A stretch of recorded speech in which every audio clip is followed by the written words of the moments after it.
Hey guys, I know I haven't done this in a while. I've been really busy, but summer movies are kicking off now, and it starts off with Guardians of the Galaxy Volume 2. This is a spoiler-free review of that movie. Thoughts? It had an 80s feel to it. I love that. We're going to start off with things that I loved about the movie. It had an 80s feel to it. From the beginning all the way to the end credits, an 80s feel and vibe. Baby Groot hits you right from the opening scene, and he has a great opening, and Baby Groot's great throughout the movie. He's really like a baby, like a toddler, or like a 3-year-old kind of from probably like 2 to 4 years old or somewhere around that age, I guess.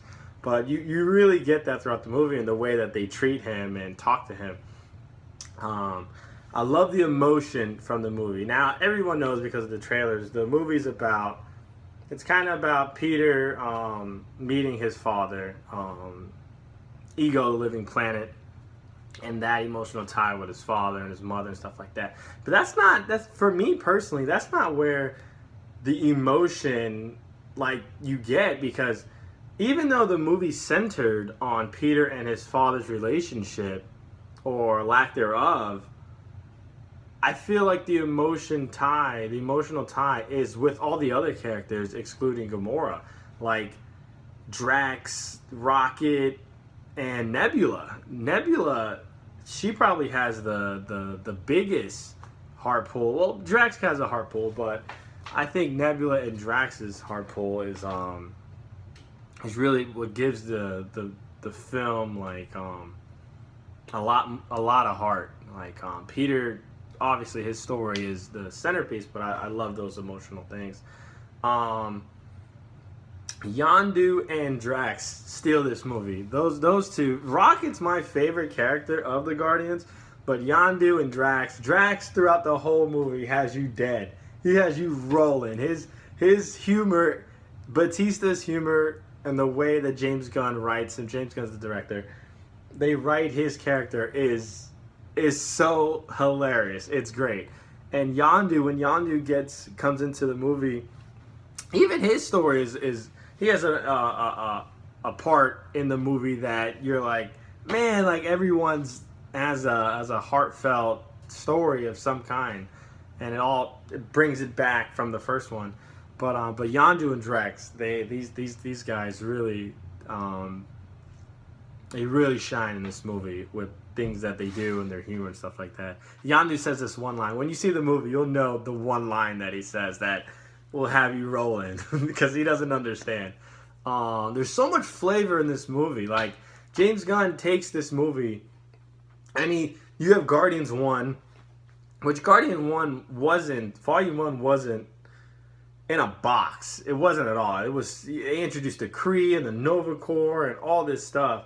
But this movie, it's like he was like, let me go over here with it, and it's so over here, and he introduces so much more. The Easter eggs are unlimited. The new things that are to come with the cosmos, and so much is introduced, and he does a great job at not necessarily explaining it, but just for all the nerds and the sweaties, he really hits us. And the flavor, man, you get some Avengers-esque, you get some I know cross branding, but some like Man of Steel, Krypton feel to it.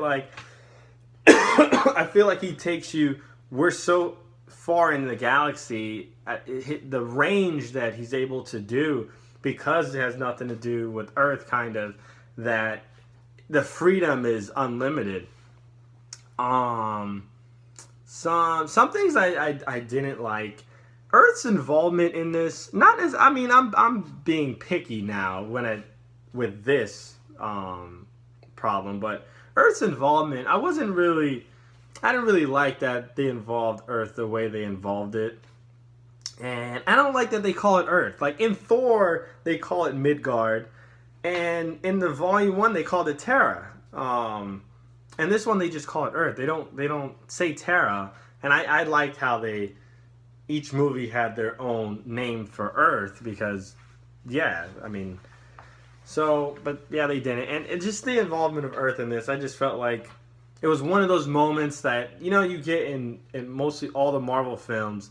You're like, well, if this happened, where was these people? Or if this happened, why didn't they show what so and so thought about? You know what I mean? Maybe it'll come up in a different movie. I'm pretty sure maybe that is the bridge to where this is going and why the Guardians are going to be, hey, that's us, like, you know what I mean? Maybe, but I just didn't really like that aspect of it.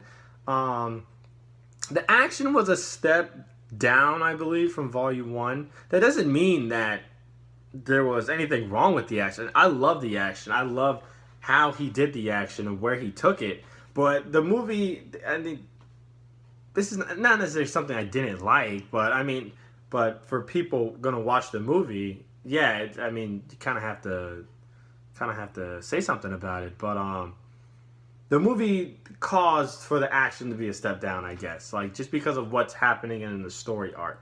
One thing I really didn't like was a huge step down from Volume 1 was the soundtrack. Like, I can't, besides the main theme of the movie, the dun dun dun dun dun dun dun dun, besides that, like the soundtrack, that's the score, that theme is the only thing I really remember. The Volume 1, there was so many songs that were just like, you just come out singing all these songs. This movie, there's none of the 80s songs I really remember about this movie. I mean, not much, but final thoughts.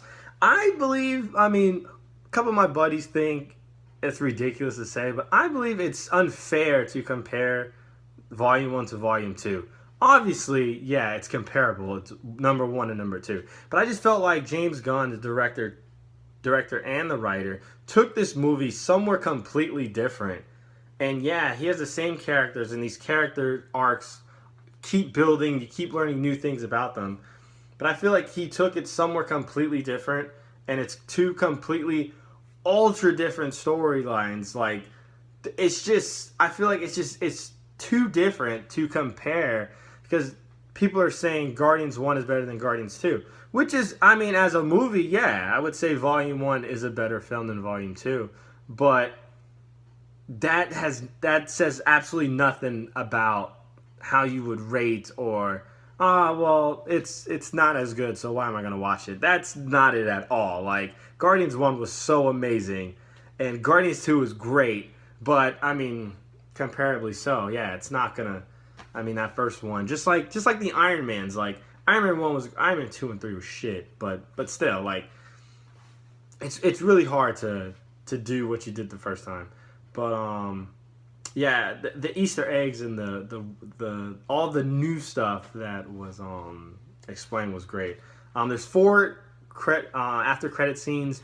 I guess you could say right when the credits start, mid credits, after credits. There's 4 of them though, so I mean, stay tuned for that.